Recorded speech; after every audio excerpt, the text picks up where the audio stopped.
Okay, good morning, everybody, or whatever time it is locally. So I hope to finish chapter 24 today, and we're introduced to a new concept or a new terminology, and that is the mazalot.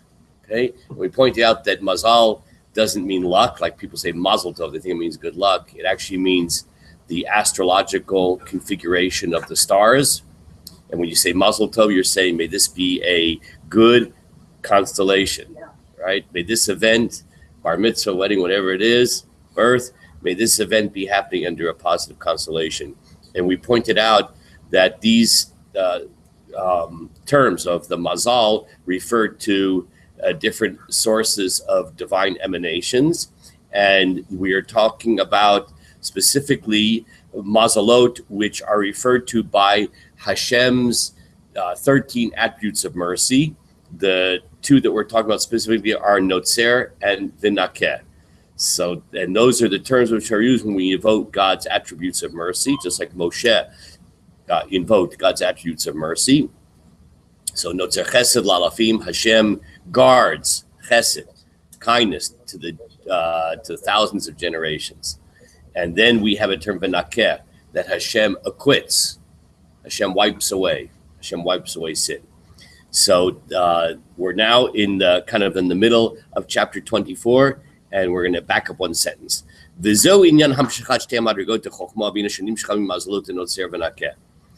these are the two aspects of the two levels of Chokhmah and Binah, these two types of emanations of divine creative forces that are flowing from the two mazalot of Notzer and Nakeh, these two different mazalot. The Chokhmah hu amshachat bechinat ayin ubitul. That Chokhmah is the drawing out of nothingness, the force of nothingness. V'hainu lasot miyesh laim, to make out of something nothing. So we pointed out last time this great ironic. I just love this idea. It's kind of one of these things you should write on a note card and carry it around with you, or write on your hand as a constant reminder, kind of a mantra, an affirmation that we need in order to maintain proper balance in the course of the day. It's so difficult to remain holy in the course of this rough and tumble world that everybody else except for me lives in. I never worked a day in my life, so I just sit around here in a base medrash and no challenges. So everybody's put into a situation that they can handle. Some people have to work at a gym. Man, that's amazing. You have to be a spiritual hero of the highest proportions to be able to deal with that. Okay? So this is an amazing mantra that la'asot meyesh la'ayin, that even though HaKadosh Baruch Hu, the creative process described of making something out of nothing, we have to make nothing out of something. That's the great irony. We live in this great world of physicality and limitation and substantiveness. And we're going to try to be able to, with spiritual vision, spiritual eyes, look at that world of somethingness, of physicality, and to see the spiritual root of nothingness within that somethingness. Wow. For the job, everybody got their assignments? Okay, so today, what is our job? To make nothing out of something. Dr. Koff, can you handle it? Good luck. I want you to put that on the door of your office. Task for today, to make nothing out of something. There we go. You're nothing. You're a nothing. You're nothing. That's the biggest compliment you could give to yourself. Entropy is everything goes into its most disorganized state. Yeah, but we want to go to nothing, though. I'm not sure that disorganized and nothing are the same. Okay. Now we go on. Delachen nikra koach ma. You ready for this? We're going to go deeper into this amazing world of the Hebrew language. Because chokhmah is composed of four letters. They are chet, chaf, mem, he. So let's take that word, chokhmah. Now we're going to reveal a secret. Just don't tell anybody. It's just among us. This is a secret. So the word chokhmah, which is the capacity to perceive the nothingness within the something. So that, if you take that word chokhmah and you reverse the first two letters. So instead of chokhmah, it'll be koach, because chet, chaf, just make it chaf chet. That's koach. Koach means power, capacity, and ma means Can anybody tell me what the word ma means? What? What? Okay, it means what? Okay, the whatness. Okay, now let's just analyze it on a deeper level. He says that ma is hu bichinat ma be'etzem, that chokhmah is the essence of manus. I'm making that up, right? Ma, the Hebrew word ma, it's manus. Okay, like there's actually Yiddish name. Manus Friedman is a very famous rabbi. That chokhmah itself is the aspect of the very essence of returning to nothingness, of nullification. That's why it's represented by just a little dot. It's the lack of the flowing out. Okay, now I want to talk about the word ma for a second. You may remember that when we just not that long ago, unfortunately the Jewish people are not portrayed in a glowing fashion in much of the Torah. They come out of Egypt. A tremendous miracle is created for the Jewish people, and what happens? That the first thing they do is kvetch. Does anybody know? There's like a woman walking around. That's I think that's No. There's a woman who I don't. Maybe she looks lost. Does anybody want to just ask her if she needs help? She went this way, Elisha. Yeah. Sorry. So in any case, they kvetch. So the Jewish people come out of Egypt. They're in the wilderness, and they're concerned. What are they concerned about? They're concerned about, hey, what's on the menu? What's on the menu? We need some good meat. And they're complaining against Moshe and Aaron. And Moshe says, V'anachnu ma. What are we, ki talinu aleinu, that you're complaining, you're kvetching against us? V'anachnu ma. We are ma. Of course, when they say ma, what are we that you should complain against us? If you put that into more colloquial English, what are we that you should complain against us? That's another saying, what? Yeah. We're nothing. We're nothing. Yeah, right. Yeah. So in the Hebrew, the way they say that is v'nachnu. Nachnu is anachnu. We are ma. That's the Hebrew word. It's used in the Torah there. We're what? Meaning nothing. Yeah. So that's koach ma. Chokhmah is koach ma, the power of whatness. Ma is another way of saying nothing. But koach ma, chokhmah. What are we? We're nothing. Okay? So, they're the gardeners. Where's that? That's who she is. Oh, you know what? That's what's her name? That's it's what's her Doris. Oh, okay. Yeah. So yeah. Well, that's an early start. Okay, fine. Working on the roses.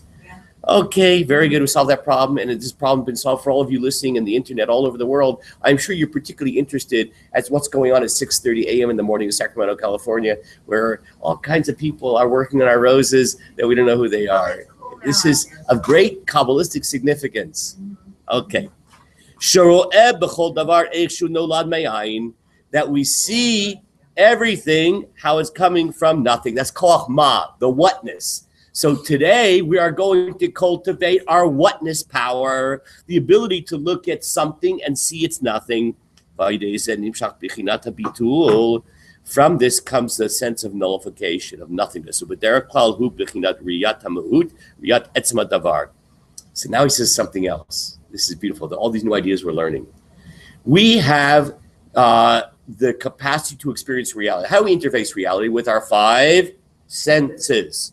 Okay, now you could say that two of the major senses that we use, probably the most obvious and overt senses that we use, are the sense of sight and the sense of hearing. Those two senses. Now it's really fascinating because this idea of sight versus hearing it's a famous idea, and it's discussed much in Kabbalah and the Chassidut. Until this very moment, I always associated the sense of hearing as being a sort of more spiritual sense. That's why we say, Shema Yisrael, Hashem Elokeinu Hashem Echad. Hear, O Israel, the Lord God, the Lord is one.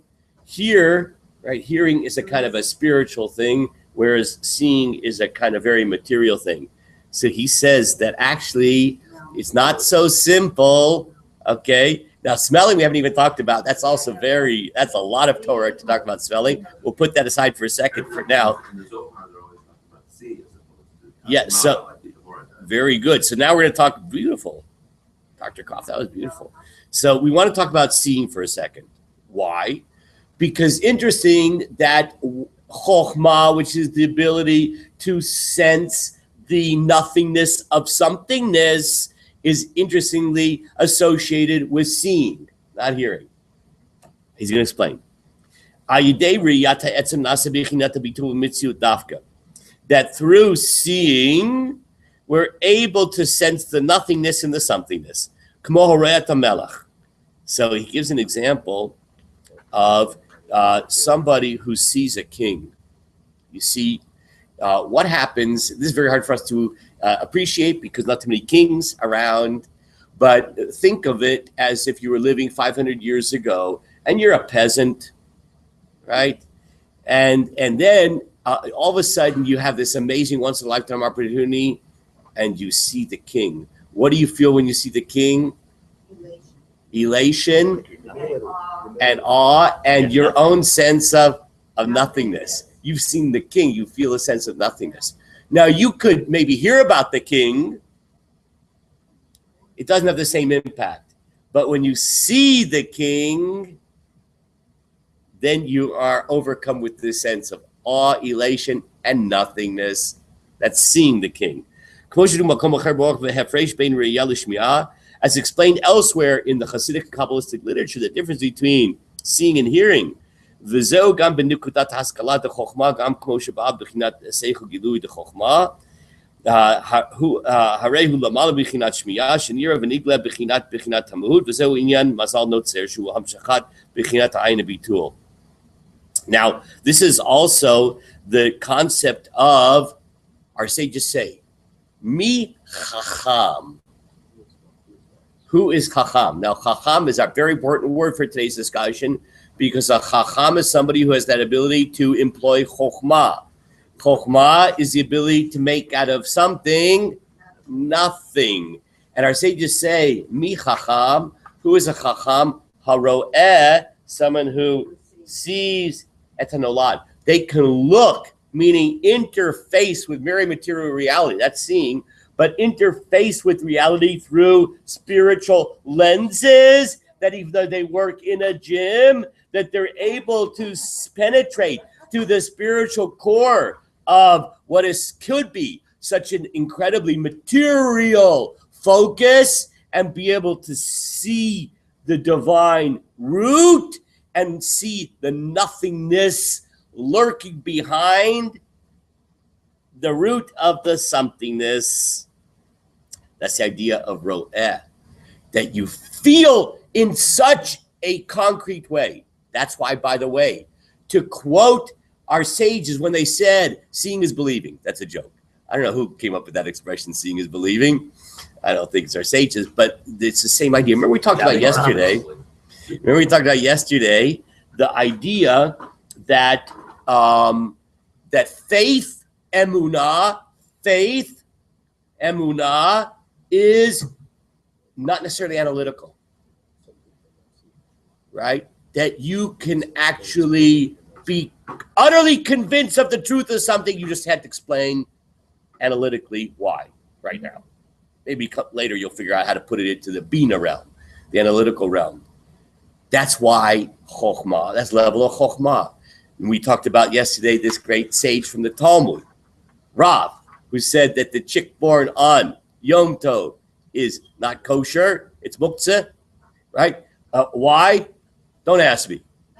But I know it's true, right? So that's because seeing is believing. That I know something is so true. That's why it's called seeing. Seeing is associated with something you're absolutely true. And this is associated with the mazal, the constellation of Bin Notzer, Shuhum Hamshachat Bichinat Ayin Abitul. It's the flowing down of the attribute of nothingness, to see the nothingness in the something. Now, Bina, the analytical capability, draws from the mazal of Vinakeh, that term, Vinakeh, God acquits, which is the last of the 13 attributes of mercy of God.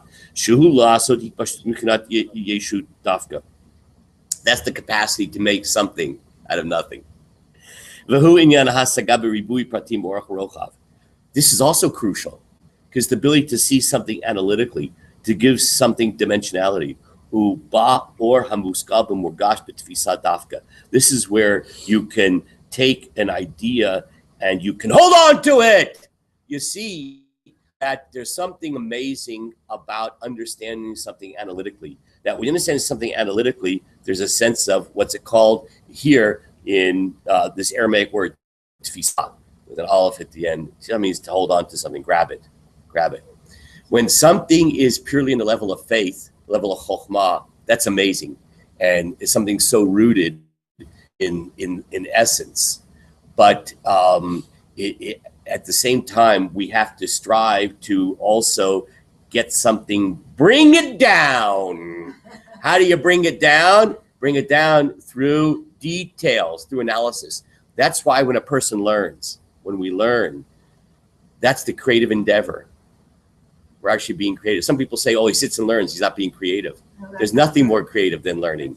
It's the very essence of the process of, there's first that seminal dot of chokhmah, that it's elusive, but I know it's true. And then I rack my brain.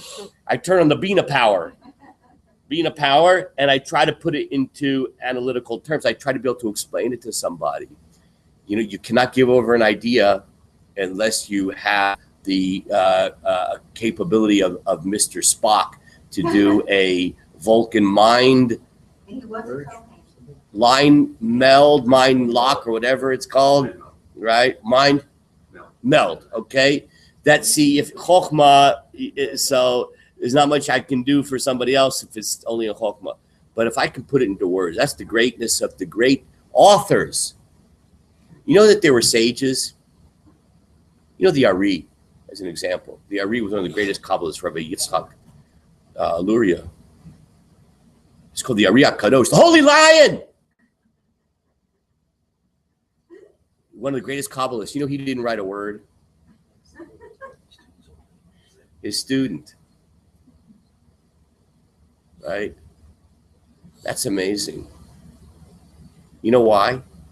I think that it's not just that, I'm speculating a little bit. It's not just that he said, look, I'm going to explain everything to you, but just keep it quiet. It's that he was operating the level of chokhmah, the pure essence of the idea. And perhaps one could say, a little speculating here, that his Talmidim then said, okay, our job is to spread it out. But we can't spread it out unless we can put it into words, into analytical words, texts. So that's why we see the great students of the Ari who are able to disseminate the great teachings of Kabbalah from the 16th century until you get to Chassidus. Then Chassidus then takes it down even further into even levels that we can understand here in this room and take it with us, writing on our hands these mantras. So we're gonna stop here. Let me just see something. Let's just read real quick and we'll finish the chapter. We're just going to skip the parentheses. So you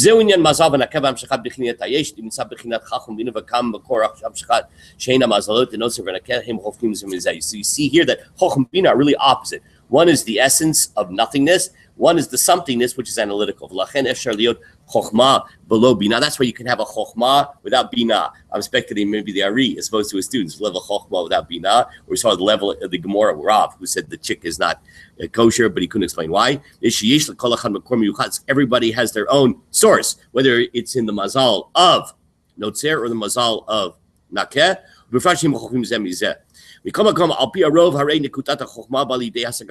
Usually, though, they're not separate. They flow one to the other. It starts with the Chokhmah and then flows into Bina. That's the learning process we alluded to before. And